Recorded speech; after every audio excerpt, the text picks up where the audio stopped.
আজকের আলোচনায় আমরা আলোচনা করব ঋভু গীতার 13 নম্বর এবং 14 নম্বর শ্লোক নিয়ে। এই দুটি শ্লোককে নিয়ে আধ্যাত্মিক ও দার্শনিক বিশ্লেষণ করব বর্তমান জীবনের উদাহরণ সহ। 13 নম্বর শ্লোক বাংলা অনুবাদ। যেখানে কোনো ইচ্ছা বা ক্রোধ নেই, সেখানে লোভ বা মায়াজাল নেই।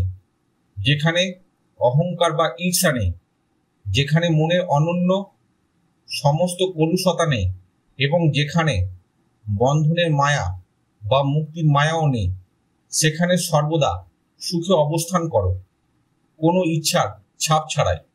সেই স্থানে নিজেকে সেই সত্য হিসেবে ধরে রেখো। আধ্যাত্মিক ব্যাখ্যা। এখানে মূলত বলা হচ্ছে মনের সমস্ত আবেগ, বাসনা ও মানসিক দূষণ বিলীন হলে চেতনা চিরন্তন আনন্দে লীন হয়। ভয়, আকাঙ্ক্ষা, অহংকার, যেগুলো আমাদের জীবনের কষ্টের কারণ, সবই বন্ধ হয়ে যায়। এই অবস্থায় আত্মা নিজের প্রকৃত চেতনা হিসেবে ব্রহ্মের সঙ্গে একাত্ম হয়। দার্শনিক ব্যাখ্যা। দর্শনের দৃষ্টিতে মনই আমাদের জন্ম মৃত্যুর চক্রের কেন্দ্রবিন্দু। যখন মন থেকে সমস্ত আবেগ, লোভ, ক্রোধ, অহংকার ও মায়া মুছে যায়, তখন মন নিষ্কলঙ্ক ও স্থির হয়ে যায়। এই স্থিতিতে জন্ম মৃত্যুর মানসিক চক্র থেমে যায় এবং আত্মা নিজের চিরন্তন প্রকৃতিতে প্রতিষ্ঠিত হয়। বর্তমান জীবনের উদাহরণ।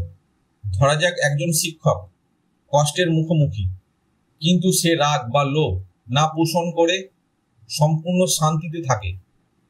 মনের সব আবেগ বিলীন হওয়ায় সে অভ্যন্তরীণভাবে সুখী ও স্থিতিশীল থাকে। ঠিক একইভাবে যখন মন সব আবেগ ও বন্ধনের ছাপ ত্যাগ করে, তখন চেতনা চিরস্থায়ী আনন্দে লীন হয়। 14 নম্বর শ্লোকের বাংলা অনুবাদ। যেখানে কোনো গুরু বা শেষ নেই, যেখানে কোনো তল, মধ্য বা শীর্ষ নেই, যেখানে কোনো মন্দির বা দেবতা নেই, যেখানে কোনো দান বা ধর্মময় কর্ম নেই, যেখানে কোনো সময় বা স্থান নেই, এবং যেখানে কোনো বিষয় অনুভব করার নেই, সেখানে সর্বদা সুখে অবস্থান করো, কোনো ইচ্ছার ছাপ ছাড়াই। সেই স্থানে নিজেকে সেই সত্য হিসেবে ধরে রেখো। আধ্যাত্মিক ব্যাখ্যা। এখানে নির্দেশিত হয়েছে সমস্ত কাল, স্থান ও ক্রিয়াশীলতার সীমানা অতিক্রম করে মন একমাত্র চেতনার সঙ্গে মিলিত হয়ে চিরস্থায়ী আনন্দ ও মুক্তি লাভ করে। যে আত্মা সব সীমাবদ্ধতা ও অব্যবস্থার বাইরে, সে তখন নিজেই ব্রহ্মের প্রকৃতিতে স্থির থাকে। দার্শনিক ব্যাখ্যা। দর্শনের দৃষ্টিতে সময়, স্থান ও বিষয়ের সব সীমাবদ্ধতা কেবল মনোভাবের সৃষ্টি। যখন মন থেকে সমস্ত বিভাজন, সূচনা, সমাপ্তি ও পার্থক্য বিলীন হয়, তখন চেতনাই স্বরূপে স্থিত হয়। এই অবস্থায় অদ্বৈত ব্রহ্মের সত্য প্রকৃতি, যেখানে জন্ম মৃত্যু, আনন্দ, বেদনা বা পার্থক্য নেই। বাস্তব জীবনের উদাহরণ। ধরা যাক একজন ব্যক্তি নদীর ধারে বসে পুরো নদীকে স্থির দৃষ্টি দিয়ে পর্যবেক্ষণ করছে।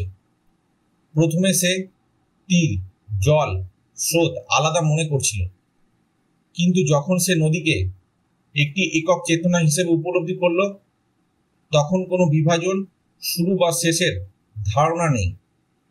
ঠিক তেমনি যখন মন সব সীমাবদ্ধতা ও পার্থক্য ত্যাগ করে, তখন চেতনা চিরন্তন আনন্দে স্থির হয়। আজকের আলোচনায় ঋভু গীতার 13 নম্বর এবং 14 নম্বর শ্লোক এখানেই শেষ হলো।